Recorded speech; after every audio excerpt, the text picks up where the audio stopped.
이재명과 조국은 형사재판 피의자입니다. 자신의 정치 일정의 방어막으로 재판 지연 작전을 펴고 있고, 그걸 활용해서 자신은 무죄라고 주장하고 자신이 억울하게 당하고 있다고 주장하면서 자신의 정치 활동을 정당화하고 있습니다. 영악한 범죄자일수록 법망을 피하고 법을 잘 이용하는 방법을 알고 있습니다. 안녕하십니까, 함은경 TV입니다. 이재명과 조국은 형사재판 피의자입니다. 이재명과 조국 관련 재판이 도대체 언제까지 갈 것인가에 대해서 많은 사람들이 화가 부글부글 끓고 있습니다. 도대체 언제까지 이 재판을 지켜봐야 되는지, 언제 결론이 나는지 궁금해하고 있습니다. 오늘 이재명과 조국의 재판 지연 작전을 고발합니다. 대한민국 헌법은 빠른 재판을 받을 권리를 국민들한테 부여하고 있습니다. 그런데 이재명과 조국은 빠른 재판이 아니라 늦은 재판, 더 길게 느려빼는 재판을 받고 있습니다. 사법부는 헌법에서 이야기하는 빠른 재판을 진행하기는커녕 이재명과 조국의 재판 지연 작전에 놀아날 수밖에 없는 실정입니다. 이재명 당대표의 사건 혐의는 크게 세 가지가 있습니다. 하나는 선거법 위반 사건, 두 번째는 성남시장 재직 시에 온갖 불법과 탈법을 저질린 사건, 세 번째는 자신의 범죄 혐의의 입증을 피하기 위해서 위증 교사 혐의 사건. 이 세 가지가 크게 나뉘어져 있습니다. 그리고 각각의 재판에 대해서는 재판 기일이 정해져 있습니다. 선거법 재판은 1년을 넘지 못하게 되어 있습니다. 그런데 지금 2022년도 9월 달에 기소된 선거법 관련 재판은 아직도 진행 중이고 언제 결론이 날지 모르고 있습니다. 보통의 선거법 위반 사건은 1심이 6개월 안에 끝내도록 돼 있는데 이걸 1년도 넘게 지금 진행하고 있는 것입니다. 두 번째, 성남시장 재직 시에 벌어진 일들에 대해서는 너무나 가지수가 많습니다.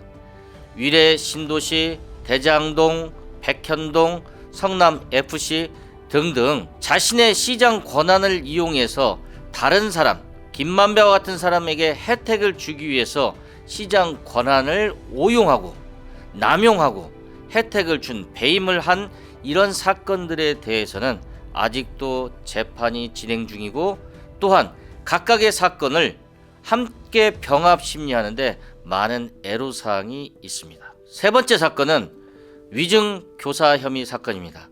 자신의 재판을 유리하게 받기 위해서 이 재판의 위증을 교사해서 자신의 재판을 유리하게 끌고 간 사건입니다. 이 사건은 구속적부심에서 판사가 이미 소명이 끝났다고 한 사건입니다. 즉 본재판으로 가면 입증하기가 너무나 쉽고 판결이 곧 나올 수 있는 사건입니다. 이재명 당대표와 관련된 사건은 이렇게 세 가지 분야로 나뉘어서 진행되고 있습니다. 이 사건의 수사와 재판 과정에서 5명이 숨졌습니다. 도대체 어떤 진실을 안고 죽음을 택했는지는 아무도 알 수 없습니다. 그만큼 엄중한 진실이 묻혔다고 밖에는 볼 수 없습니다. 많은 국민들은 이 뻔한 재판들이 왜 이리 오래 걸리는지, 너무나 오래 걸리는 재판에 대해서 짜증을 내고 화를 내기 시작했습니다. 이재명 당대표는 어떻게 재판을 지연하고 있을까요? 첫 번째, 출석을 안 합니다. 국회 회기 중이라 출석 안 하고, 몸이 아프다고 출석 안 하고, 그러면 재판 기일은 한없이 늘어지게 되어 있습니다. 두 번째, 증인신문에 들어간 내용들에 대해서 모두 증거 채택을 거부하면 모든 증거와 증인에 대해서 불러서 조사해야만 합니다. 즉 증인신문, 신문조서가 새로 작성돼야 되기 때문에 그 재판이 당연히 길게 늘어질 수밖에 없습니다. 세 번째, 유관된 사건을 지연시킵니다. 대북 송금 사건에서 이화영 씨가 재판부 기피 신청을 낸다든지 해서 재판 기일을 연장하게 됩니다. 그러면 관련된 사건들도 재판이 지연되게 되어 있습니다. 이런 재판 지형 작전은 피고인 이재명 자신이 가장 영악한 변호사 출신이고 총선에 목을 맨 다른 변호사들의 도움을 받아서 벌어지고 있습니다.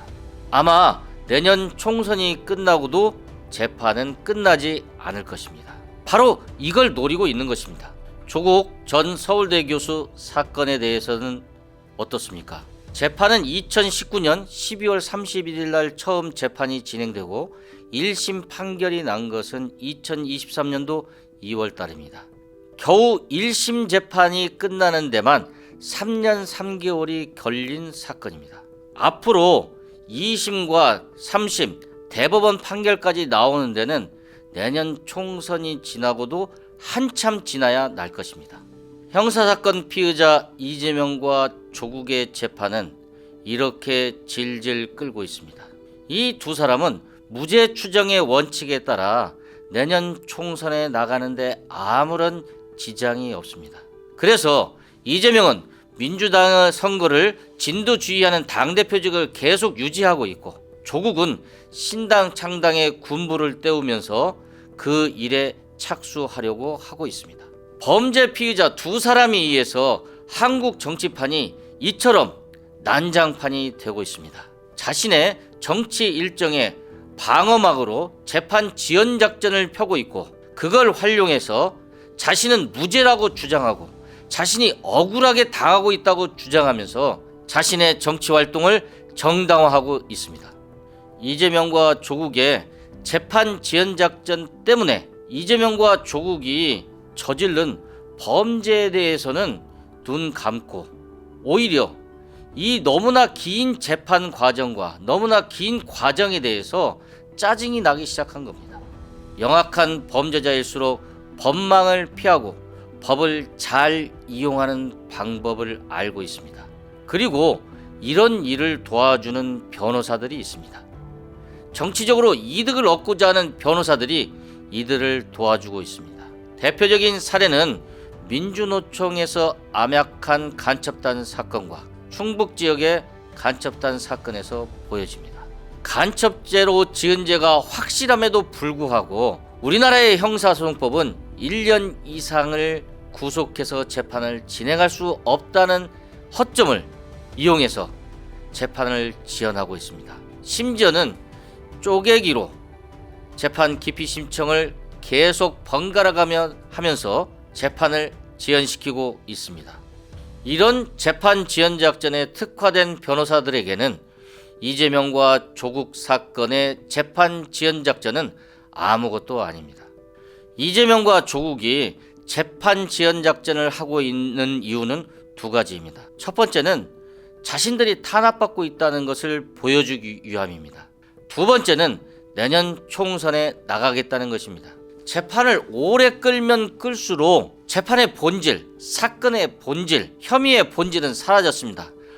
대장동에서 어떠한 짓을 했는지, 선거법을 위반했는지, 심지어 재판의 증인을 위증하도록 교사했는지는 다 사라지고 자신들이 탄압받고 있다는 것만 남아 있습니다. 그 명분으로 활용하는 불쏘시개에 불과했습니다. 그리고 이들에게는 내년 총선에 나가는 것이 중요합니다.